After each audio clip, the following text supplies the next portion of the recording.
101টা camera নিয়ে প্রচার করে না, এই দেখো আমরা কত লোক হয়েছে প্রচার করে, অনেকে ক্যামেরাই খুঁজে পাবেন না। এই সমাবেশ দেখে ভয় পেয়ে যাও না তোমরা।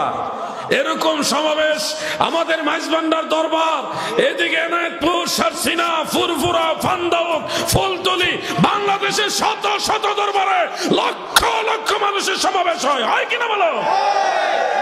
এই জমানাটাই হলো ফিতনার জামানা। আমাদের যুবকদেরকে নিয়ে বড় টেনশনে আছে আমি। এরা বুঝছো নেমে কাছে হাত, আরে কুই নাম তো তাকে বুঝলো, দৌড় মারা ইয়াজিদের দলে গেলে হবে না। তুমি ময়দানে নামলে ইমাম হুসাইনের পক্ষে নামবা।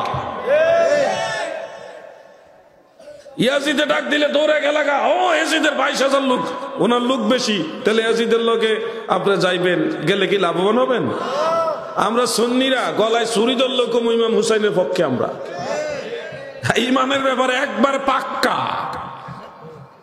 কেউ যদি বন্দুক ঠেকায় বলে তুই হাবির দলে আয়, আমি কিন্তু গুলি মারবে না, গুলি মার, তারপরে মরে যাবো গা, তারপরে ও হাবির দলে যেতাম না, নবীর দলে থাকবো। কথা ঠিক কিনা বলেন? বেশি লোক দেখলে ভয় পায় না। 22,000 বনাম 72 জন, বেশি গুন্ডা 22,000 বেশি, ইয়াজিদের দল বেশি, ইমাম হুসাইনের দলে মাত্র 72 জন। এখন আপনি যদি বলেন লোক যেখানে বেশি আমি ওদিকে, আপনি তাহলে ইয়াজিদের দলে যাইতে পারেন, দেখা হবে আপনার সাথে হাশরের ময়দানে। যারা ইয়াজিদের দলে আছেন, বেশি লোক দেখে ইয়াজিদের দলে চলে গেছেন, নিশ্চয়ই আপনারা বিশ্বাস করেন জান্নাতের যুবকদের সর্দার হলো ইয়াজিদ। আপনারা নাউজুবিল্লাহ কোনকে?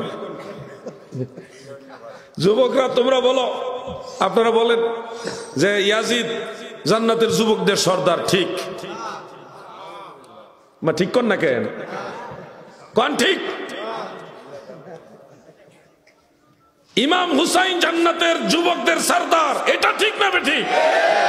তাহলে বুঝেছি না গায়ো, সিলেট থেকে ব্রাহ্মণবাড়িয়া, কুমিল্লা, লাকসাম, ফেনী থেকে, নোয়াখালী থেকে, গোটা চট্টগ্রাম থেকে ভাড়া করে এক জায়গায় মানুষ জমাইছে। এই সমাবেশ দেখে ভয় পেয়ে যাও না তোমরা। এরকম সমাবেশ আমাদের মাইজভান্ডার দরবার, এদিকে এনায়েতপুর, সারসিনা, ফুরফুরা, ফান্দাউক, ফুলতলি, বাংলাদেশের শত শত দরবারে লক্ষ লক্ষ মানুষের সমাবেশ হয় কিনা বলো? 2 দিনের বৈরাগী ভাতের অন্ন, হঠাৎ করে এসে অতলা লোক, এর বেড়ে অতলা লোক আমরা সব সময় হয়। আর জশ্নে জুলুসের কথা, এটা তো সবার ঊর্ধ্বে, এটা মদিনাওয়ালার সম্মান। 70 লক্ষ মানুষ এক জায়গায়, লোক দিয়া না ভাই, আমরা লোক দিয়া না, আমাদের সমাবেশগুলি মানুষকে দেখাইবার জন্য না। এই মাইজভান্ডার শরীফে যে এত লক্ষ লক্ষ মানুষ হয়, এটা দেখাইবার জন্য নাকি? মানুষ প্রেমের টানে আসে, তাই না? বাইন্দাও রাখতে পারে না, চলে আসে। ভাড়া করে আনে নাকি? যার যার ভাড়া দিয়ে আসে, টাকা খরচ করে আসে। আপনি সারসিনা শরীফে যান, ফুলতলিতে যান, ফান্দাউকে যান, সোনাকান্দায় যান, এরকম অনেক দরবার আছে আমাদের। লক্ষ লক্ষ, মানে কি বলবো, 30-40 লক্ষ মানুষ হয়। কোনদিন কুতুবদিয়াতে যান না? আপনাদের চট্টগ্রামেই তো নাকি?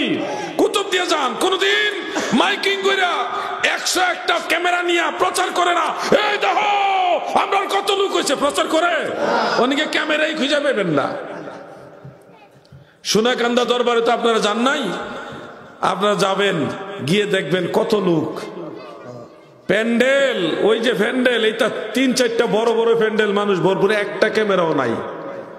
মানুষ লক্ষ লক্ষ মানুষ একসাথে বৈশা জিকির করতেছে। কি মায়ার জিকির! আল্লাহু আল্লাহু আল্লাহু আল্লাহ, এই আল্লাহ আল্লাহ জিকির, লাখ লাখ মানুষ, কোনো ক্যামেরা নাই।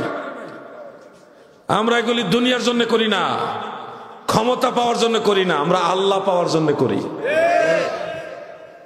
আমি এগুলি কেন বলতেছি? এই যে পোলাপাইন যেটি আছে অল্প বয়সের, এরা তো ইমান ডাকালি এদিকে যায় কতকেন, ওইদিকে যায় কতকেন, এই জন্য বলতেছি। লোক দিয়ে কখনো হক বাতিল যাচাই হয় না। হক বাতিল যাচাই হবে আকীদা দিয়া, ঈমান দিয়া। আপনারা বলেন আমাদের বক্তব্য, আমাদের আমল আখলাকের সাথে আহলে সুন্নাতুল জামাতের আগের সমস্ত আউলিয়াদের মিল আছে না নাই? সেই আল্লাহর ওলিদের উত্তরসূরিকার আমরাই তো নাকি? ওনারা যেই পথে হেঁটেছেন আমরা সেই পথে হাঁটছি। আরে বাংলাদেশে মিলাদ কেমনে কে বাহাস করবে? কুষ্টিয়া মিরপুরে যখন আমি গেলাম, মাহফিল করলাম, একটা প্রশ্ন আসলো মসজিদের ইমাম এবং খতিব যিনি, উনি লিখে পাঠাইছে ইনস্ট্যান্ট, আমি মঞ্চে থাকা অবস্থায়, যে আপনার সাথে বাহাস করা হবে, বাহাসে আপনি রাজি কিনা? মিলাদ কেমনে বাহাস করবে? মিলাদ না জায়েজ, আমরা জায়েজ বলবো। আমি বললাম মিলাদ কেম না জায়েজ কে বলতে চায়, আমি সেটা একটু দেখতে চাই। বলেন আলাউদ্দিন জিহাদি রাজি, অমুক অমুক 3-4 জনের নাম বলে দিলাম। আমি মামুনুল হক সাহেবের নাম বললাম, অলিপুরি সাহেবের নাম বললাম, আরো কয়েকজনের নাম বলে আমি বললাম ওনাদেরকে নিয়ে আসেন, আমরাও দেখতে চাই ওনারা রসুলের মিলাদের বিরুদ্ধে কিনা। কে আছে আমাদের সাথে আল্লাহর হাবিবের মিলাদের বিরুদ্ধে বসবে, সেটা দেখতে চাই। যখন ঘোষণা দিলাম একবারে এলাকা ঠান্ডা হয়ে গেছে, কয় হুজুর একটা আইছে রে। আমি আবার পরের দিন সকালে ফোন দিয়ে খবর লইছি যে কেউ কিছু কইছিনি, রাজি হয়েছিনি। হুজুর হাতে চাকরি যাইতেছে, আপনি টেনশন করেন না।